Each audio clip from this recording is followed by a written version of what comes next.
Welcome back to my YouTube channel. Make sure to like and subscribe to the channel for more interesting stories like these. Now, let's get into today's story video. She cheated on me with the guy that I thought was her cousin. This occurred in 1998, give or take a year. I was approximately 22 years old at the time and had been dating this lady for about 1.5 years. I was smitten by her because she was stunningly beautiful, intelligent, and humorous. She was just a year my junior, but she still lived with her father, who was quite strict. Even though she was 21, he imposed a slew of restrictions on her, including curfews. Surprisingly, he assumed she was a virgin, despite the fact that I wasn't even her first. When he realized we were having sex, he informed her she couldn't see me anymore. We continued to date, but it was increasingly difficult since she was always sneaking about. She'd often use her cousin as a pretext to get to me, but she regularly stopped at his house for a lawn to have a cover story. She said that they had been close since they were children, so this was natural. I eventually discovered that her cousin was not, in fact, her cousin. He was her father's closest friend's son, but according to her, she always called him cousin and thought of him as a cousin. I began to notice more and more things that appeared out of the ordinary, and I became really suspicious. She informed me one day that she was going to have lunch at a specific place and would then come over. Soon later, I received a message on my pager instructing me to meet at Red Lobster at 12 p.m. Then I received another message informing me that the communication was intended for her father. I dashed over to the restaurant, located her vehicle, and parked a long distance back. Another vehicle arrives, her relative gets out, and they embrace and kiss before heading inside. I returned home to wallow in my pity. I canceled our date on that day, but I didn't notify her. I quickly devised my terrible scheme. I must inform you of any event that occurred earlier in our connection. When she was getting ready one day, I took a Polaroid of her buttocks. It was just a close-up of her buttocks, and there was no way to identify her from the image.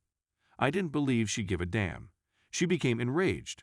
I've never seen her that enraged before. She was prepared to battle for that photograph, but I made every attempt to keep it away from her. She tried to tear it, but she couldn't. I told her to give it to me and I'd chop it up. She takes out a pen and begins marking it, then finds scissors and cuts it up. I set fire to the remnants in front of her. She remained enraged for some time and lectured me on how she did not want any naked images of herself to ever exist. I can't express how much she despised the notion of anybody possessing nudes of her. She was astounded. She didn't speak to me for almost a week, and we were on the verge of breaking up, but she eventually accepted that I didn't believe it would have affected her and that I would never attempt it again. Now, let's go on. I had my plan in place, and we had made preparations for her to come to my house. I shared a nice home with my closest buddy, yet I lived like a bachelor. My room featured just a bed, a computer table with a chair, a dresser, and an alarm clock on the floor next to my bed. I went to the kitchen and retrieved an additional chair to put at the foot of my bed. I went out and acquired another alarm clock, which I placed on the chair. I wanted it to seem blatantly out of place. We asked after she came over. I maintained my calm and continued having S2-3 times each week for another 2 weeks or so. I made a point of trying various postures and keeping her tilted such that the alarm clock was gazing straight at her. I wanted to keep going, but I felt it was time to call it quits. On the final day, I disconnected the clock, placed it next to my computer, and moved the chair to a different room. I made sure she saw me, but I pretended to be cleaning up. Because I understood how cruel my plan was, I began to have second thoughts about it. I chose to wait a day, which grew into 2, and then I decided to call and confront her after approximately a week. I wasn't sure whether I was going to exact my vengeance or not. I called her and informed her I knew she was meeting her cousin. His name escapes me. She denied it, but I informed her that someone had told me they had seen them kissing. She eventually accepted it, but claimed it had just begun this week. I said, "How can you have your cousin?" She said, "You know, he's not my cousin." We dispute some more, and I tell her I've known her for a month. Then she attempted to blame me for not saying anything when she found out, and she made a pretty smart statement that I can't recall. I then informed her that there was one more thing she needed to know. "Me? Do you recall the alarm clock that was sitting on the chair next to my bed?" "Yes," she says. "Me? Have you ever pondered why it was there?" No, not at all." "Me? Remember how we did doggy at the foot of the bed, cowgirl with you facing the foot, and so forth? The past few times we had S? What the heck are you talking about?" "Me? It was a F spy camera, you filthy, disgusting F cheating BTCH. I smashed the phone on the ground. For whatever reason, I dialed from a pay phone. For the following few hours, my pager blew up. It didn't stop vibrating for 30 minutes after I switched it back on. My phone at home was inundated with voicemails. Her texts began with screams and tears, then threats, then pleading, then proposing bribes, and then she would repeat the pattern. She returned to my home the following day and pounded on the door for at least an hour, but I didn't respond. Even though the frequency had dropped significantly, the calls and texts continued to come in for weeks. She also came to my house a couple more times, but I never opened the door and was occasionally not there. I eventually answered the phone, but when she asked for the recordings, I told her I had no idea what she was talking about. I listened to her beg, scream, and plead and finally chimed in with, "I'm not sure what cassettes you're talking about." I hung up the phone and never talked to her again. The phone calls and texts gradually ceased, and I went about my business. There was never a concealed camera, although she is unaware of this to this day. It was simply an old radio alarm clock that looked clunky enough to pass for a spy camera if you weren't looking. I came to regret it since it must have tormented her for a long time, but it just took me approximately 6 months to recover from my shattered heart. Story 2. Married for 19 years before my wife cheated on me. This is my first visit to Reddit. I'll be 75 in July, and I've seen a lot.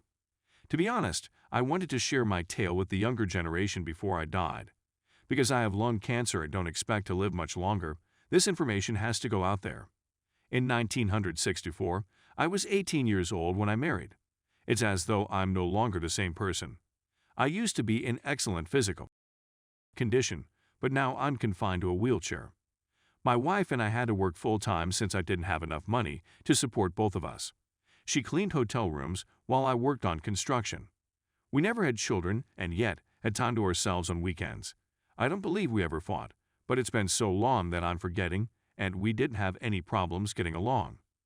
I began to generate more money over time, and she was able to leave her work and remain at home. I would work longer nights, however, and our marriage honestly deteriorated into a friendship. We seldom had sex, and although I still loved her, I felt something was missing. We didn't spend nearly enough time together in the end. I accept responsibility for taking us down the wrong path with my employment. As you will see later, this was not the only problem, but I should have corrected it while I still had the opportunity. When I go home from work one night, everything seems to be usual. Dinner was served, and the TV was on to baseball, which used to be my favorite sport. I chatted to her briefly in the kitchen before going to my room to change out of my work clothes.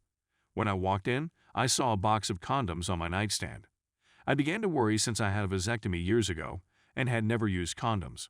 I quickly questioned my wife about them, and she was unable to come up with an answer in time. She burst into tears and confessed to the infidelity. She brought a coworker over for while I was away and apparently failed to dispose of the condoms. I'm not embarrassed to confess that I, too, was moved to tears after hearing that. When I asked her why she did this, she replied she wasn't attracted to me, was lonely, and didn't like our I couldn't think of anything to say and ended up leaving. We divorced after 19 years of marriage. I was a catastrophe in my 40s. I had lost all hope and tried to continue. I began drinking and gradually developed into an alcoholic. It took me until I was in my 60s to break this habit. I couldn't look in the mirror and see myself as a failure of a guy. I wanted to date again, but I was afraid that the same thing might happen. It never occurred to me that I was awful in bed, and I had no good responses. My skin began to wrinkle a little, particularly on the back of my legs, but I took care in keeping my figure for a long, and I swore she loved it when I had throughout our marriage. I preserved my tough man persona into my 30s, and I still wore my bandana during which she found appealing. I was a generous person who always went down on her when she asked. I utilized cock rings to keep erections going and could always climax extra hard, which was a fetish of hers. I couldn't do anything else if I tried my hardest. However, as time passed, I began to consider the thought that wasn't all that vital at an older age, and I began dating again approximately 5 years ago. We don't have an active life, but she assured me that nothing was wrong with me. I remarried last year, which made me very happy, but sadly, it was also the time when I was diagnosed with cancer. I've lost a lot of energy since then, and my new wife is the only one who keeps me going.